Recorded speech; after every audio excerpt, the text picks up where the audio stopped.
Check Podcasts.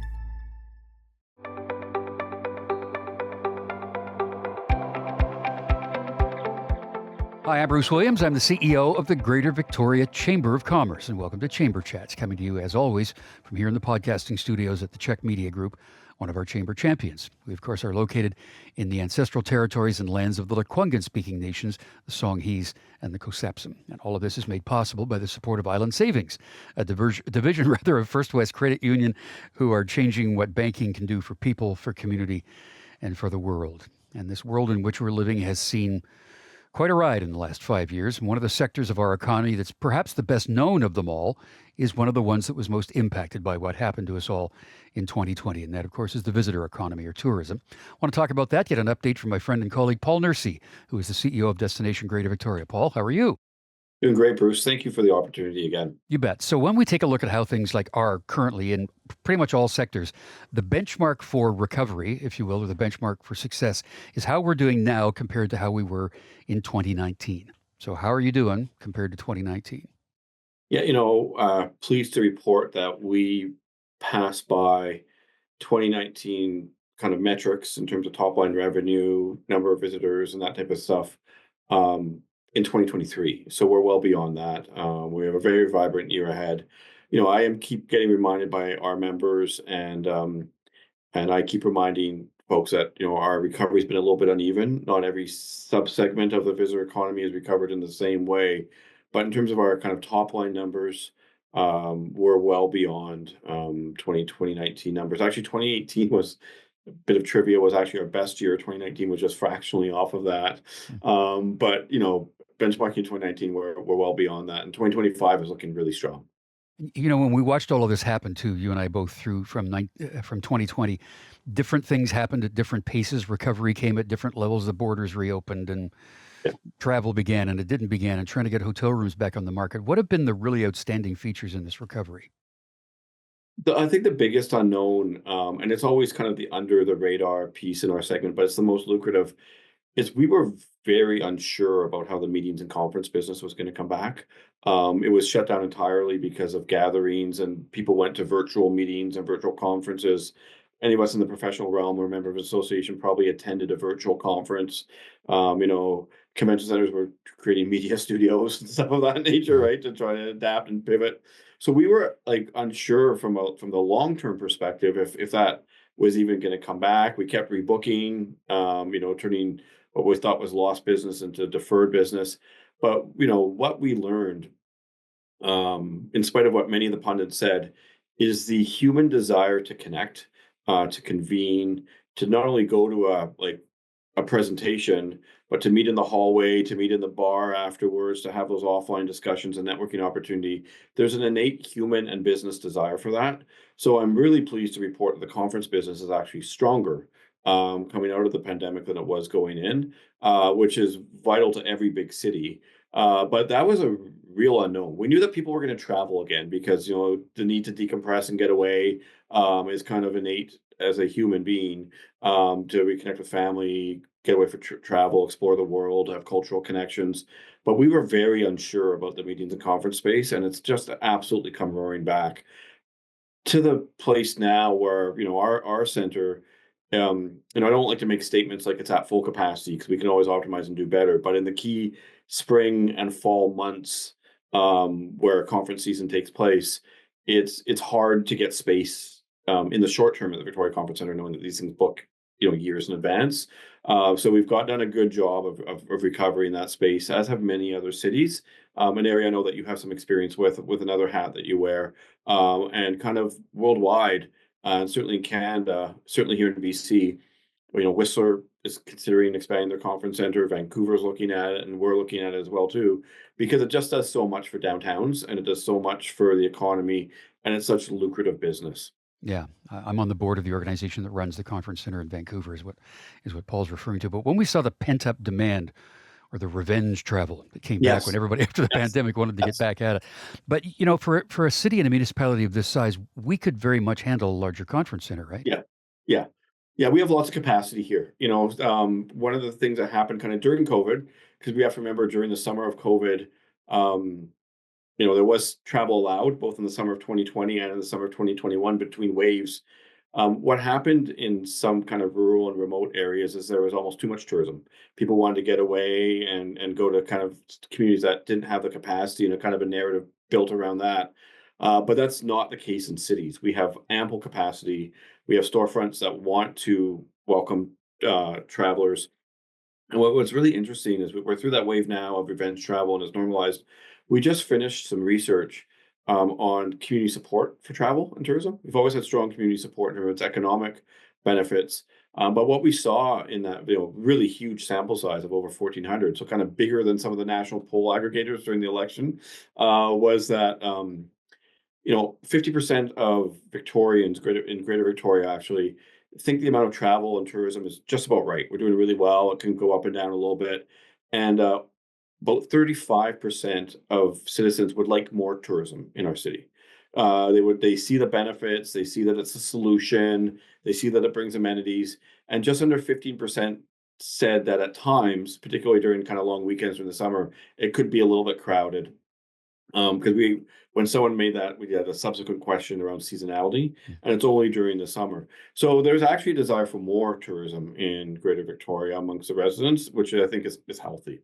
But greater is the key to that because everybody thinks it's a thing concentrated for downtown. And yes, downtown No, it's sees a lot not, of, right? Yeah. but the Malahat Skywalk and Butchart Gardens, those are all a part of the Correct. experience, right? And our airports in Sydney and our gateways at Swartz Bay, and the visitor, the customer views us as a Greater Victoria kind of South Island proposition. Yeah. All right. The other factor we have to talk about, of course, is the orange elephant in the room. We're going to do that next.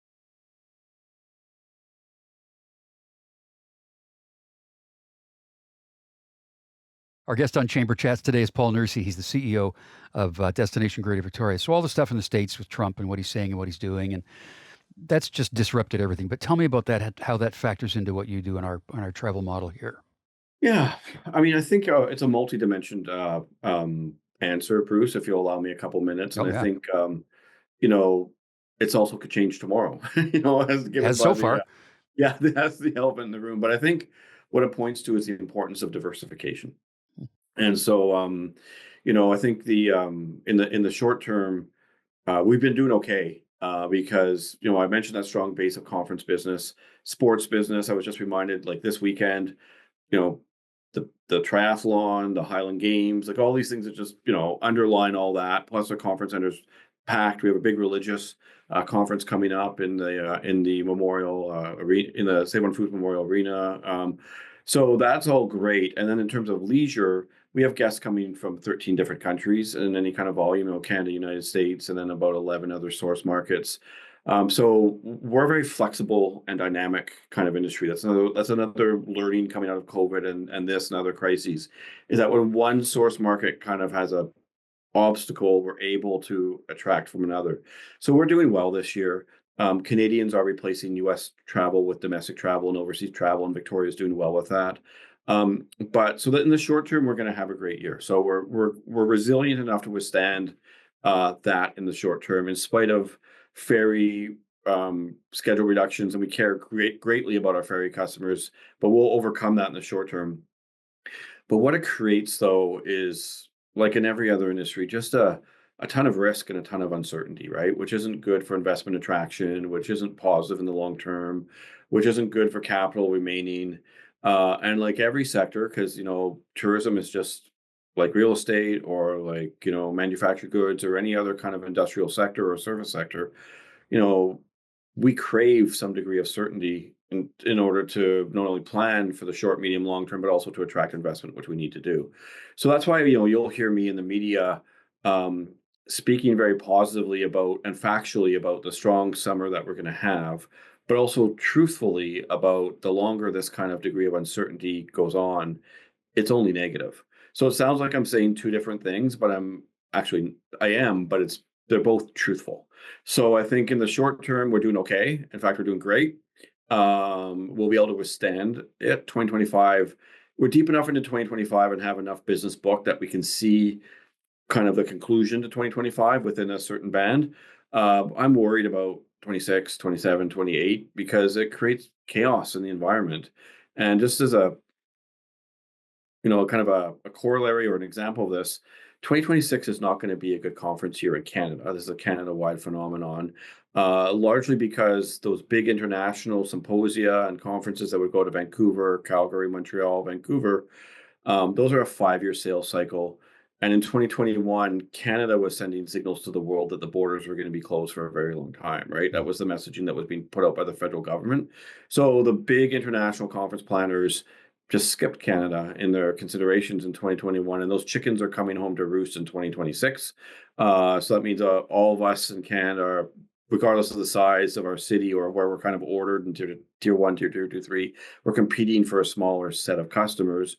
So that's an example where uncertainty materially affects the business in the short, medium, long term.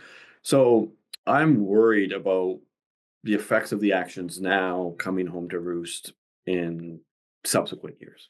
If it's going to be slower, though, that doesn't mean it's not a bad time to regroup and redefine the conference center, right? And then bring everybody back after that. Exactly. Yeah.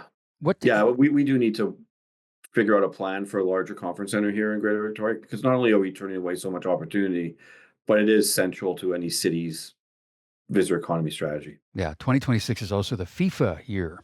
It Are we is going to see a FIFA. bump from FIFA? It could go either way, to be frank and to be honest. And I think major global sporting events have great opportunity to lift a brand, a country and a city's brand. And there's also getaway opportunities for us. There's also something in our world called the aversion effect. And I know where, in the business space, major tour operators will avoid cities because of the security cordon, kind of the perceived hassles. And I am aware that already major international tour operators are already skipping, Toronto, Vancouver, and kind of the 20 other FIFA cities across the United States, Mexico, and Canada. Not forever, just for that kind of 10-12 week period. So it'll be puts and takes, and we'll have to see how it all shakes out. So, as we get deeper into knowing our business, we're very involved in sports tourism, but it's at kind of a scale that suits us. For us, a winning proposition would be a Brier or like a World Junior Hockey Championship or kind of those singles things. But those mega events are actually a bit more of a detriment than they are a benefit, which is a bit counterintuitive, but is how it played out in fact. Victoria did not do well as a result of the 2010 Winter Games, and the seasoned hoteliers and tourism operators here will tell you that 2010 and 2011 were kind of lost years as a result of that, right? So it's always a fascinating and a very dynamic environment. Yeah, I mean, if there's spillover from Vancouver with hotels and things like that, yeah, that could benefit us here. But that involves a ferry ride, and that's another conversation Yeah, altogether. and I think that could happen, but Yeah. we're losing tour operator business as we speak. So so it'll all have to shake out. So we know that Victoria is and should be everybody's favorite destination in Canada to visit, either come back or come for the first time. But there's other regions like Halifax is saying, yes, you should come and see us. St. John's, Newfoundland, come and see us. Come to Toronto, come to the center of the universe. What does that dynamic look like coast to coast with other organizations like yours? Yeah, so it's really interesting. Our whole model, which is a very niche model of a tourism board, generally around North America, is funded by a hotel lodging tax, right? That's kind of the model. And so our ability to market is directly linked to the ability of the revenue so it's a success-based model. But for your viewers or listeners, I think they need to be assured that tourism is so important. And what our organizations do is basically create brand platforms and on-ramps for small businesses to help market together. It is a vigorously competitive field out there. Just in our neighborhood, my counterpart, Destination Vancouver, their budget is well over $30 million. Whistler's over 20. Seattle, they have a new tourism improvement district because they have a new larger convention center there. Their budget when applying the exchange rate is over $70 million Canadian, so about $40 million, $45 million American, and we're about $11 million organization. So we are all actively competing. And our competitive set here in Victoria really is Halifax, Quebec City, Prince Edward Island. We're not a 3-4 million, $5 million center like Toronto, Vancouver, increasingly Calgary, but we are that tier below, which is a great city or a great place that has fantastic leisure and business opportunities. Halifax has really gotten its act together in terms of its harborfront. Quebec City is a very strong globally recognized destination, and Victoria, that's kind of our comp set, kind of in the national tourism scene and international, and we compete vigorously against them. Well, we're still the best as far as I'm concerned. I have a Yeah, bias, so but I I've agree. been to those other. I was in Halifax last year, and I came home thinking that was really nicely done. But I like it here better. That's for Yeah, sure. yeah, Yeah, and so do many visitors too, right? So yeah. it's great. And we got the climate in the wintertime too. Okay, so I want to go back in a second here about that cross-border stuff. There are some people we see this as the opportunity within a challenge, and we'll talk about that next.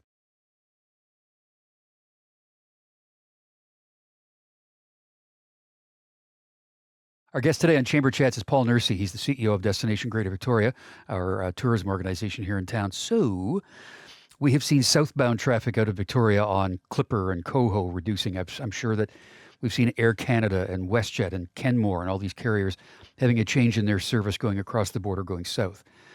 The upside to that, though, is I think we're going to see enhanced routes across Canada. Is that right? That's right. And just to finish your first thought, we're actually not seeing a decrease of Americans coming north. No, No, it's and us going there. yeah, it's the other way. And on our research company, and research is not intent is not actual travel, but they actually see intent up. I'll see if it actually happens, but so far into the year, we're seeing kind of slightly above last year on transporter, so we're doing okay. But we are seeing new transportation connections. A Porter airline service from Ottawa to Victoria is launching tomorrow. And Porter has done very well with their Toronto to Victoria service. We're talking to Porter about other routes, along with Elizabeth Brown at the airport when I was on your board. And I think just like the new prime minister talks about creating one Canadian economy, connecting more Canadian cities is not necessarily a bad thing. All of these things will ultimately be supported by market dynamics, either the private sector or the customers or the marketplaces will be able to support them or not. But if this kind of situation makes us look at that a bit deeper and do some analysis, that's a healthy outcome. Yeah. We're going to have a good cruise season this year. You and I actually both met Yeah, with some cruise line people today, but it's looking good. It's looking very strong. it's looking really good, and the cruise industry as a whole, I think, as again coming out of COVID, has actually become more popular and has really occupied the middle of the travel market in terms of pricing and value proposition. So worldwide cruising is becoming increasingly more important as a share of the overall visitor economy segment. There's a small part, well, not a small part of that, but there's something that your organization, ours, and a few others were involved with, which is simply as simple as, rather something as simple as changing where the cruise ship shuttle buses drop people. We made a change this year, and that's made a big difference. Please talk about that. Yeah, and this is where working together is so important. And Bruce, I want to thank you for your leadership, and Jeff Bray and the City of Victoria for being receptive to a change. For the last couple of years, our cruise ship shuttle, which brings tens of thousands of people, more directly off the ships, and a lot of people do walk, which is great, and it's environmentally friendly. But those with some mobility challenges or others, they just can't. And it parked in front of the Empress, and what that didn't do was allow those customers to actually spend money in those stores, which for a couple hundred meters or 300 meters, um, there was dozens of shops that really needed that. So, and of course, we were facing kind of the policy decision around closing Government Street to vehicular traffic, and that's a big policy decision. But what I really want to thank the city for, the city transportation partners, is they came up with three viable options that would work from a safety, policy, and technical perspective. And they asked us as business associations to choose, right? So they empowered us and acted as great partners. And we lobbied to help make that happen, but our government partners really stepped up too, right? They realized this was important for business retention, and we all took some time to think about it, and we were deliberative in our approach. Once we'd raised the issue, and we've chosen a location, and we're all adjusting to that location. But I can tell you that the retailers and the restaurateurs and others, it's really working. We're getting more cruise ship passengers deeper into downtown, heading towards Johnson Street, heading towards Chinatown.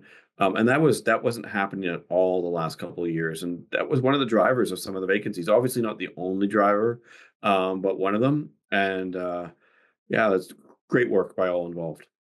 Yeah, and cruise ship shuttles are one thing, but we, on the other hand, we're one of the most walkable cities in the world. That's been determined, and that's been proven, right?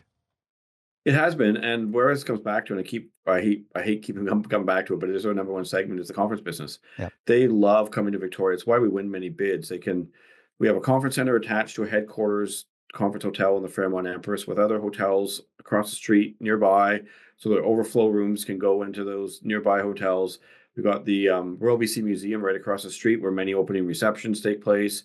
Walking distance up to pubs and restaurants, fine arts and culture, opera, symphony, things of that nature if they're on that night, and retail, whale watching. It's all very walkable, and so that is not only environmentally friendly, but from a guest experience perspective, it's absolutely delightful to get out and stroll around a city, right? As opposed to having to constantly take a taxi or an Uber or get in a motor coach. And while some of that is always very interesting to take like a side trip out to a winery or the Butchart Gardens or something like that, but if you go to another city and you're able to do a lot of your kind of day to day or hour by hour stuff by foot, it gets you at that human scale. It gets you engaged and your senses engage. The smell, sight, sounds of the city, and it really helps make us a better experience than something that's more driven by a machine, right? So I think it's one of our true competitive advantages. And there's also the other cool experiences, which more locals probably need to experience, but the kabuki cabs and the Yeah. guys that run with the rickshaws and the cycling guys that are moving people around and the horse-drawn carriages and that new golf cart looking thing. That's very cool. That's interesting, and even like the Haven Spa, right, which is right downtown. Like, there's just a wealth of experiences throughout this incredible region, and we're here to try and support the brave entrepreneurs who put their capital at risk to try and make a fair profit off all this. Yeah, and Deuce Days is coming back this year.